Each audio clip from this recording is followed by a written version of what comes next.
Friends, घर बैठे बैठे वर्चुअली घूमना है तो सब्सक्राइब बटन प्रेस करने के बाद बेल आइकन जरूर ऑन कर देना, जरूर ऑन कर देना। আমরা একটা নেক্সট লোকেশনে যাচ্ছি, আপাতত কোনো ফিক্সড করা নেই। ঠিক করা আছে যে চন্দনেশ্বরে যাওয়া হবে, উড়িষ্যার কাছাকাছি।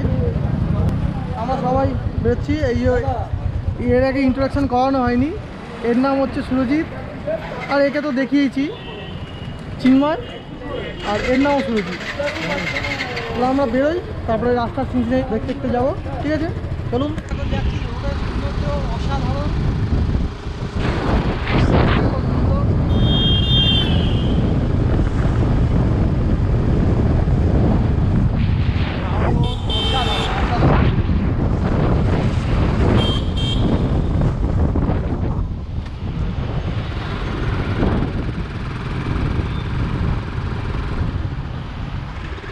এবারে আমাদের লোকেশন চন্দনেশ্বর টেম্পল। এই সোজা রাস্তা দিয়ে আমরা ডান দিকে টার্ন নেব। যদি আমরা বাঁ দিকে টার্ন নিই তাহলে যাবে উদয়পুর বিচ। এখন আপাতত উদয়পুর বিচটা ক্লোজ আছে, ওই পাশে যেতে দিচ্ছে না। আমরা ডান দিকে টার্ন নিয়ে যাব চন্দনেশ্বর টেম্পল। চলুন, রাস্তাটা দেখাতে নিয়ে যাচ্ছি। বাদবাকি মন্দিরের ওখানটা গিয়েই তো দেখাবোই।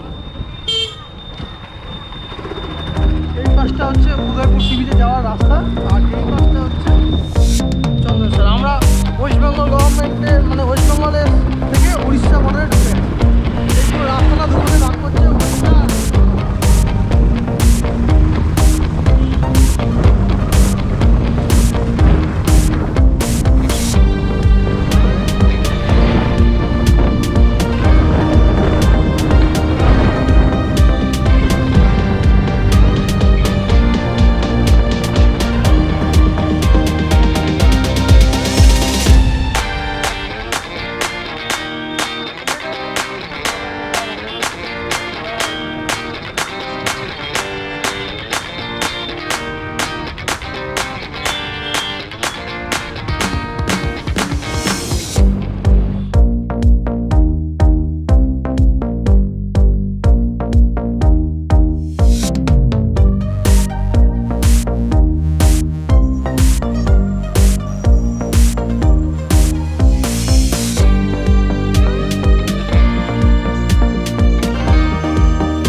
আপাতত মন্দির ক্লোজ আছে, দর্শন করা যাচ্ছে না।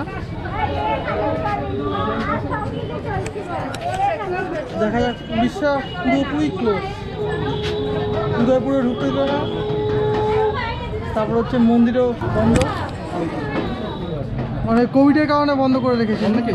সরকারে বন্ধ, সরকারের তো বাইরে পুজো হচ্ছে, না ধরো কি করে খাবো। আর লোক ধরো এসছে, লোককে তো ঘোরানো যাবে না, লোক ধরো খরচ করে এসছে। 10 টাকা দাও, কিসে 20 টাকা দাও, পুজো বাইরে থেকে নিচ্ছে। হ্যাঁ, পুজোটা কোন পাশে করছে? ওই পাশে করছে, আসল মন্দিরে হচ্ছে না পুজোটা। এই তো দেখছেন সব বন্ধ, সব সকালবেলা এমনি যে বাবার যেটা নিত্যকর্ম পুজো, সেগুলো সব চলে। জগন্নাথ মন্দির, দুর্গা মন্দির, চণ্ডী মন্দির, রাধাকৃষ্ণ মন্দির, বাবার শিবের মন্দির, সেটা আপনারা এমনি ভেতরে যেটা করেন নিত্য ওটা করে যাচ্ছে। তার যে নির্ধারিত ব্রাহ্মণ আছে, শুধু টুরিস্টদের জন্য বন্ধ হয়েছে এটা, পাবলিকের জন্য বন্ধ। লোকাল কি বিদেশি কি দেশি সবার জন্য বন্ধ। শুধুমাত্র পূজারীরা চন্দনেশ্বরের মন্দিরে যে 500 লোক আসবে, সেটাও হবে না। শুনলেন যে পুরো বন্ধ রয়েছে, সাধারণ পাবলিক কি বা টুরিস্ট সবার জন্যই বন্ধ রয়েছে।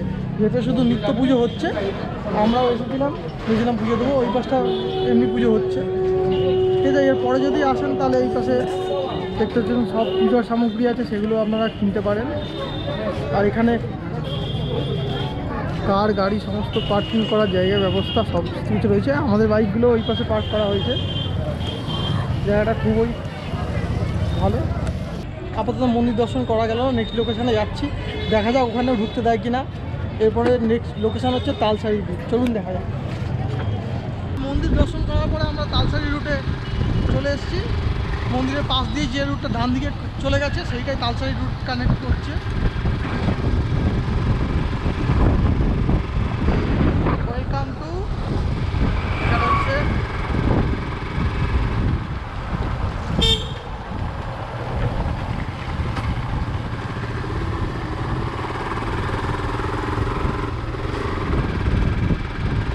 আমাদের মোটো অ্যাডভেঞ্চার ব্লগটা ভালোই হচ্ছে, আশা করছি আরও ভালো ভালো জায়গা আপনাদেরকে দেখাতে পারবো। অবশ্যই চ্যানেল সাবস্ক্রাইব করবেন ফিউচারে আরও এরকম ভালো ভালো ব্লগ দেখার জন্য। সুরজিৎ খুব ভালো ড্রাইভার। আমরা 200 কিলোমিটার কন্টিনিউ চালিয়ে এসেছি, আমি চালাইনি, সুরজিৎ চালিয়েছে।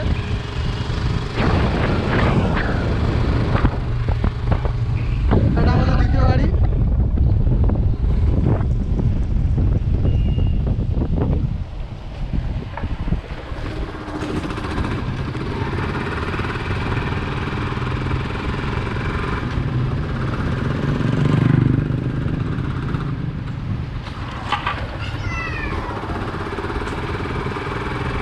গরমের পরে হঠাৎ এরকম ছাওয়া পেলে অসাধারণ লাগে, অসাধারণ।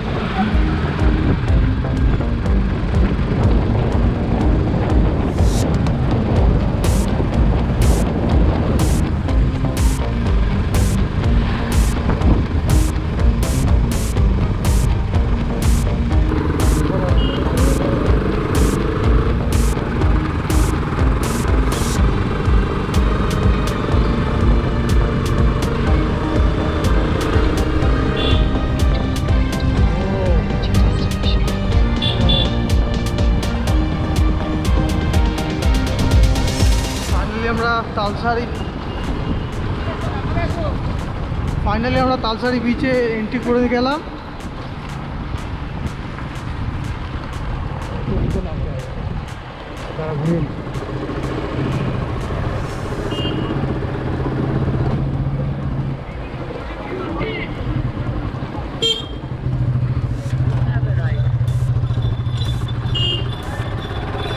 এসব জায়গায় কার পার্কিং বা বাইক পার্কিং করার জায়গা আছে। আর এই কাছ থেকে বিচে নামা যায়। আমরা ডাইরেক্ট বাইক নিয়ে বিচেতেই যাচ্ছি।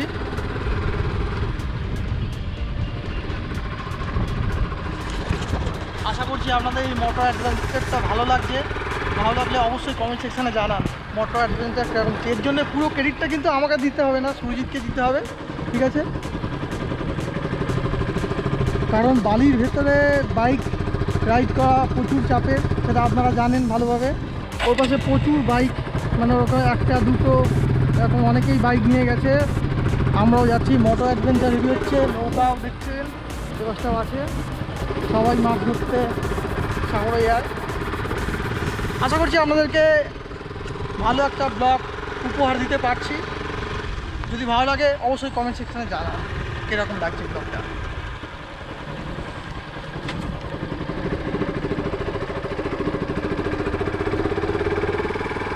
অসাধারণ ভিউ, অসাধারণ ভিউ।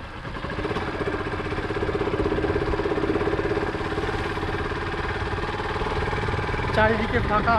দীঘাতে যত কোলাহল, এখানটায় কিন্তু অতটা কোলাহল কিছু নেই।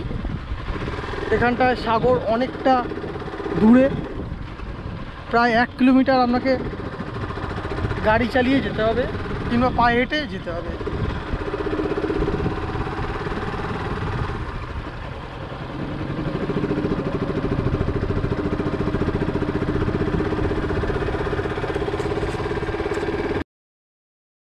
মোটর অ্যাডভেঞ্চার চলছে দেখো, ঠিক আছে? জানি না জলে পড়বো কিনা, আমরা যাচ্ছি, ঠিক আছে? নরম নেই জল, শক্ত আছে না?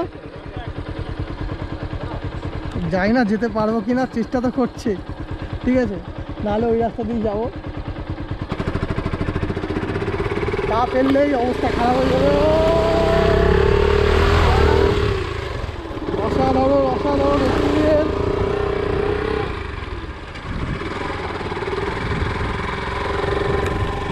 ভাই সুরজিৎকে ক্রেডিট দিতেই অবশ্যই সুরজিৎকে ক্রেডিট দিতে হবে। তারপরে হচ্ছে এখানটায় বালিতে ডবল ক্যারি করা যাচ্ছে না বলে ও সিঙ্গেলেই চালিয়ে অতটা যাচ্ছে, তারপরে আবার আমি উঠে যাব। দেখা যাচ্ছে যে বালির ভেতরে আমারই পা ঢুকে যাচ্ছে অ্যাপ্রক্স এতটা।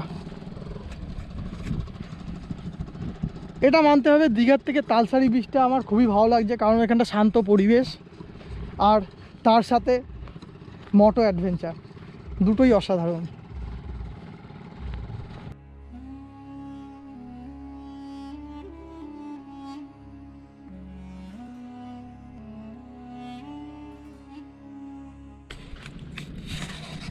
এরপরে হেঁটে হেঁটে এখন অতটা যেতে হবে, কারণ নাহলে বাইকের টায়ার পুরোটা বসে যাচ্ছিল বাসটা। চলুন, এটা এনজয় হচ্ছে, খুবই সুন্দর। আশা করছি আপনাদেরও ভালো লাগছে ব্লগটা। কিছু নতুনত্ব আছে, দেখানোর চেষ্টা করছি। চলুন,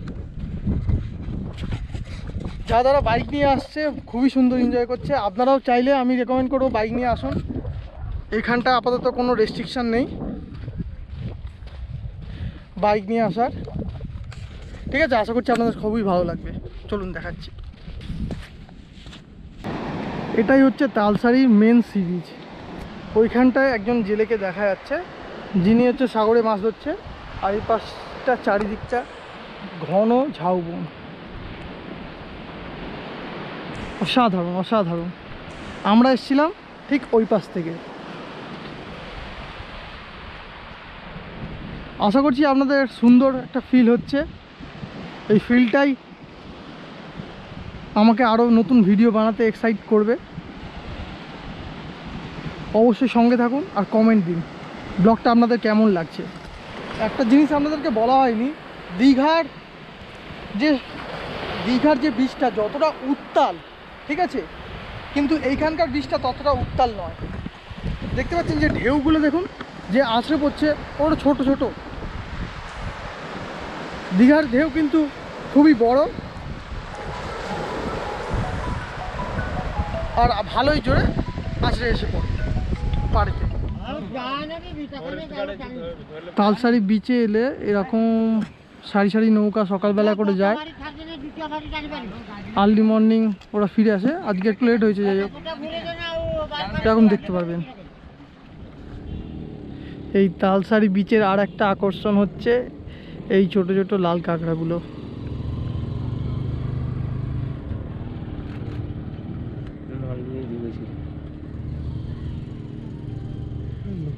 বাইক চলে যাচ্ছে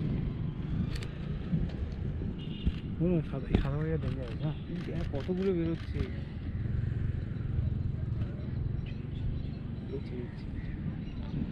শান্ত থাকলে এখানে এরকম লাল কাঁকড়াগুলো বেরিয়ে সামনে ঘোরাফেরা করবে।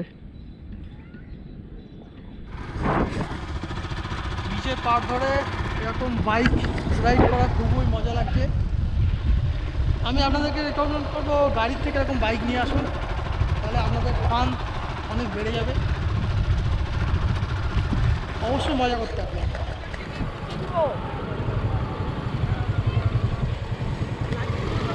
সবাই এই জায়গাটা পার হতে ভয় পাচ্ছে, দেখা যাক পার হওয়া যায় কি না। এই পার হয়ে গেছে, কোনো প্রবলেম নেই। চলো, আমরাও হওয়া যাবে। চলো চ। এতক্ষণ আমরা ভাবছিলাম এখান থেকে পার হওয়া যাবে কি না, একটা গাড়িকে পার হওয়া, সে পার হয়ে গেল দেখে আমরাও এবারে পার হতে পারবো। চলুন।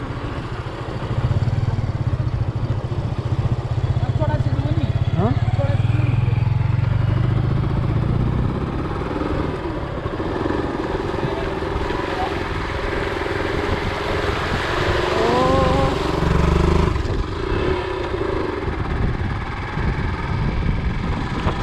প্রথমে বারবার ভাবছিলাম ওখান থেকে পার হওয়া যাবে কি না, শেষ পর্যন্ত পার হওয়া গেল।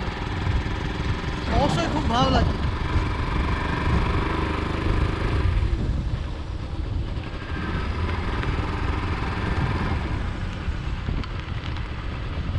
এবারে আমরা তালসারি বিচ থেকে চলে যাচ্ছি উদয়পুর বিচ। দেখা যাচ্ছে ওটাই উদয়পুর বিচ, ভালোই জমজমাট। মেন রাস্তা থেকে আসতে দিচ্ছে না, আপনি হলে ওয়েস্ট বেঙ্গলের সাইড থেকে, না হলে উড়িষ্যার তালসারি বিচ হয়ে উদয়পুর বিচে যাবে। এই দুটো জায়গা থেকে এই রিক্সাটা আসছে।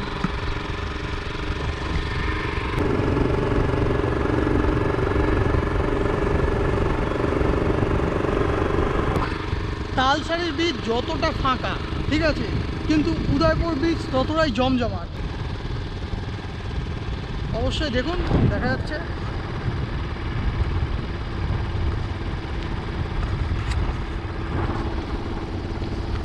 চলুন তাহলে ওর কাছে গিয়ে দেখাবো বাদ বাকিটা। উদয়পুর বিচে চলে এসেছি, আমাদের আর একটা বাইক যেখানে চিন্ময় আর সুরজিৎ আছে। আমরা উদয়পুর বিচে পৌঁছে গেছি, ঠিক আছে। এইটা হচ্ছে উদয়পুর বিচ।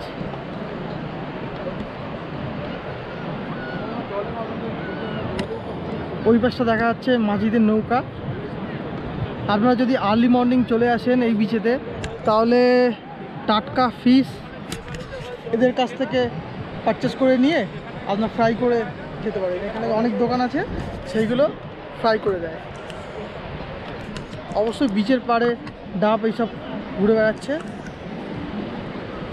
বিভিন্ন অ্যাক্টিভিটিও করতে পারবেন, যেগুলো দীঘার মতো এই বিচেতেও আছে।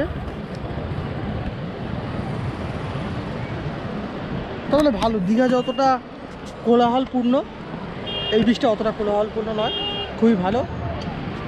অবশ্যই ভালো লাগবে আপনাদের এই বিচটা এসে। আমাদের মোটর অ্যাডভেঞ্চারে সমুদ্রের পাড়েতে দুটো বাইক ক্রমশ ভালোই গতি স্পিডে ছুটছে।